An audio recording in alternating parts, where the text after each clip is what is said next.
Good morning. Here is the whole day in one sentence. Inflation cooled this morning, and the 30-year Treasury bond went to a 19-year high anyway. The Federal Reserve's preferred inflation gauge came in at 3.7% year-over-year, down from 4.1% in May. The core reading fell to 3.3%. On a monthly basis, the headline number actually went negative. That is the number the Federal Reserve says it watches, and it moved in the Federal Reserve's favor. And in the same session, the 30-year Treasury yield pushed to roughly 5.24%, the highest level since 2007.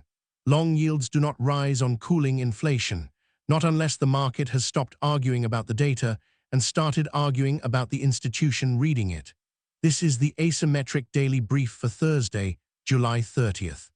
Here is the board, and the story is in the gap between two rows. The S&P 500 is around 7,328, up 1.15%, rebounding after closing down 1.5% on Wednesday.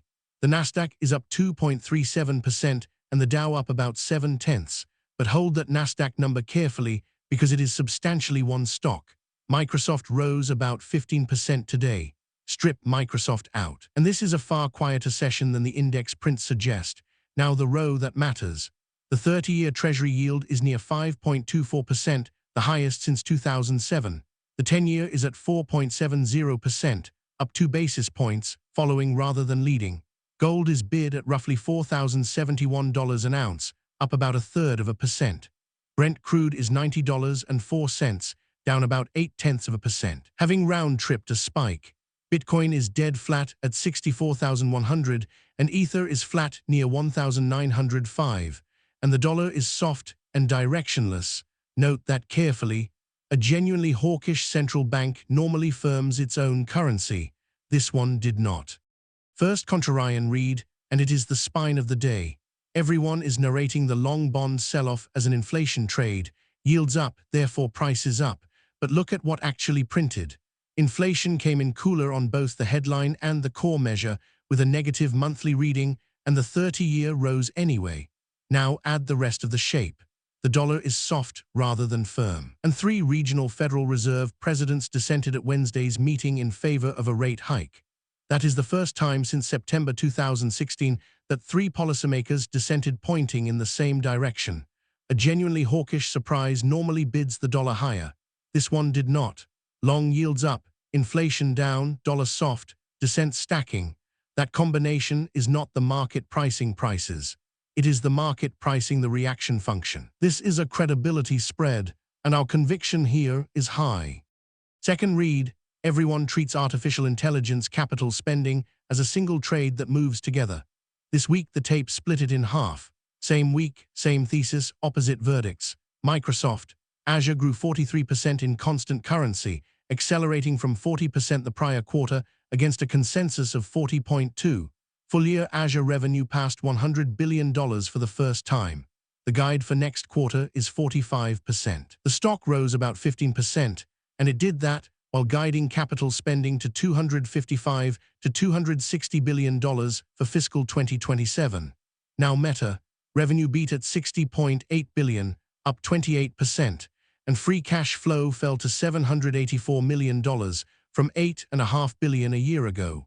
That is down about 91%. As quarterly artificial intelligence capital spending hit $31.1 billion, and the annual guide went up to $130 to $145 billion. Earnings missed. The stock fell about 10%. Both companies are spending historic sums on the same bet. One is being paid for it. The other is being charged for it. Third read, and this one is a refutation. Everyone is reading the Clarity Act stalling in the Senate as a defeat for crypto. It is not a defeat. It is a change of venue. The chair of the Securities and Exchange Commission, Paul Atkins, said this week that the agency is, quote, ready, willing, and able to write the same rules without the bill. Token classification, custody, trading venues, disclosure, all of it.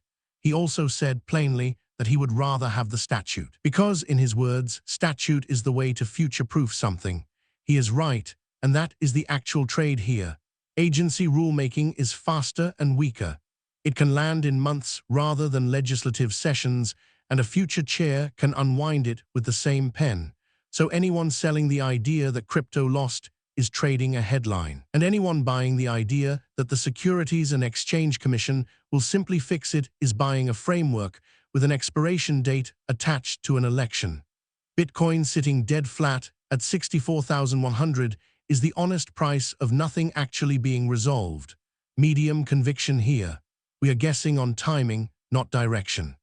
Now follow the money, because the regime question this week quietly changed.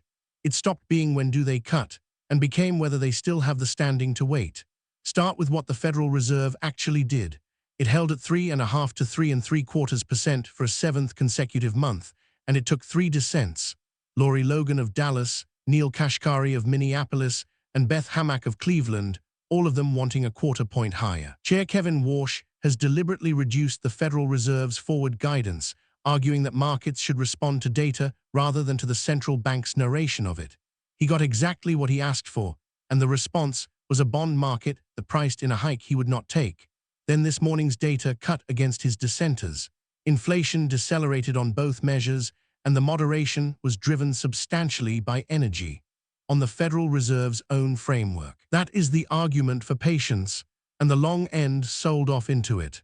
So how do those two facts reconcile?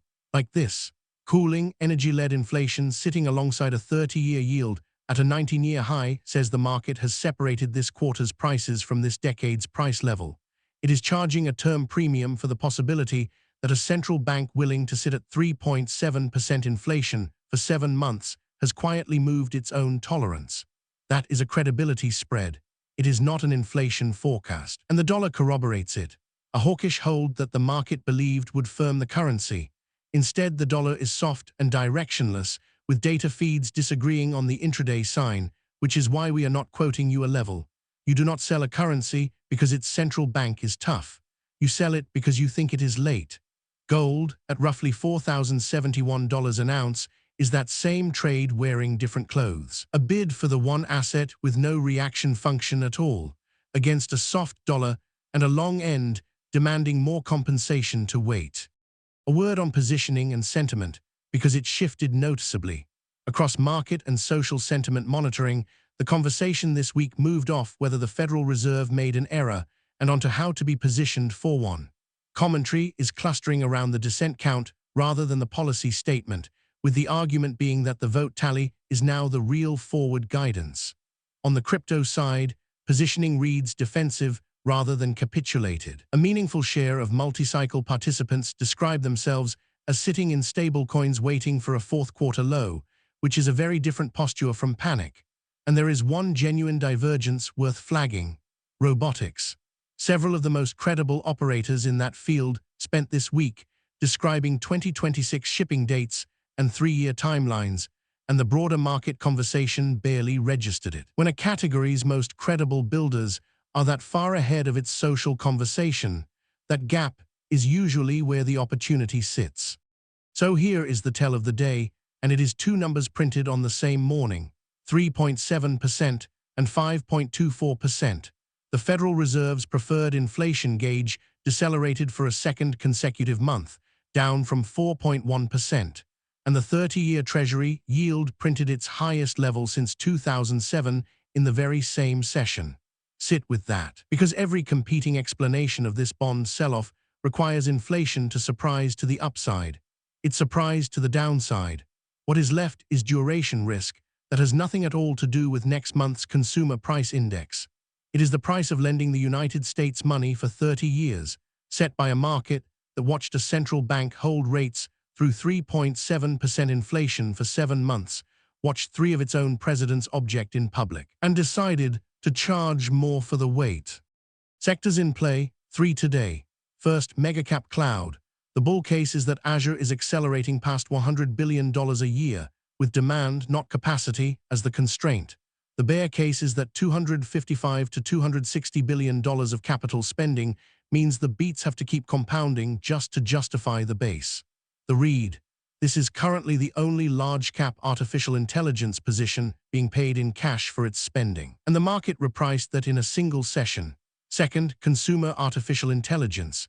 Meta's bull case is real, revenue still compounding at 28% and $31.9 billion of operating cash flow.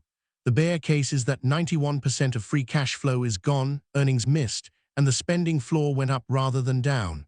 The read, the problem is not the burn, it is the absence of a meter. Third, information technology services. Infosys trimmed the top end of its full-year constant currency growth guidance to 3% from 3.5%, citing muted enterprise demand and clients moving budgets toward artificial intelligence they run themselves. Note what did not happen in that sentence. Nobody's job was automated. A procurement line moved. That is the layer that breaks first. On the radar, tonight Apple and Amazon report after the bell, the last two of the megacap cohort, and the market now has a scoring rubric for them. Does the artificial intelligence spend meter? Options are implying roughly a 3.4% move in Apple and about 6.6% in Amazon. Tomorrow, watch the 30-year at 5.24. If it holds the high, this was a repricing. If it reverses, it was an overshoot. That single level arbitrates the entire thesis. Around August 7th, the crypto bill deadline. Watch whether the Securities and Exchange Commission begins rulemaking before that date, because that is the tell that leadership has given up on the statute. At the next central bank meeting, watch the vote count, not the statement. 3 dissents becoming 4 is a hike in all but name. And on geopolitics, Iran fired ballistic missiles at a United States base in Jordan on Wednesday. U.S. Central Command says all of them were intercepted. United States and Saudi forces struck Iran-backed militias in Iraq in response, and earlier strikes on Jordan this month did kill American service members. Brent crude's answer to all of that was to fall about 0.8%. Oil falling on retaliation is either genuine confidence that export infrastructure stays untouched, or it is complacency. It reads as one until it doesn't. Scorecard, 4 new falsifiable calls dated today. 1. The 30-year holds above 5% through the September meeting because this is a term premium and credibility repricing rather than a reaction to inflation data, which means cooling prints will not retrace it. That is falsified if the 30-year closes below 5% before September. 2. The next meeting produces at least 3 dissents again. The dissent block is structural, not a one-meeting protest. Falsified if it drops to 2 or fewer. 3. At least one more major information technology services firm cuts or trims full-year guidance citing artificial intelligence reprioritization within 2 quarters.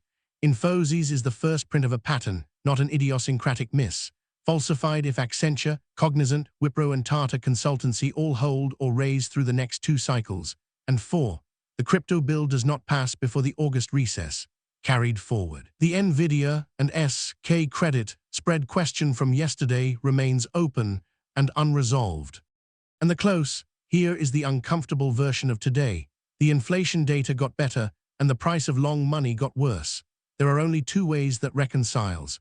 Either the bond market is wrong, and this is an overshoot that retraces the moment the next soft print lands, or the bond market has stopped forecasting inflation and started forecasting the institution, in which case no single data release fixes it, because the data was never the argument. So here is the question worth sitting with. If a central bank holds through 3.7% inflation for 7 months and 3 of its own presidents object in public, what exactly does the next cooling print buy it? We are watching the 30-year. It is the only vote that gets counted daily. Today's deep dive goes much deeper on the artificial intelligence spending split, and it is linked below. I'm Earl, the asymmetric signal, 1 contrarian read a day. Subscribe, research and education only, never investment advice.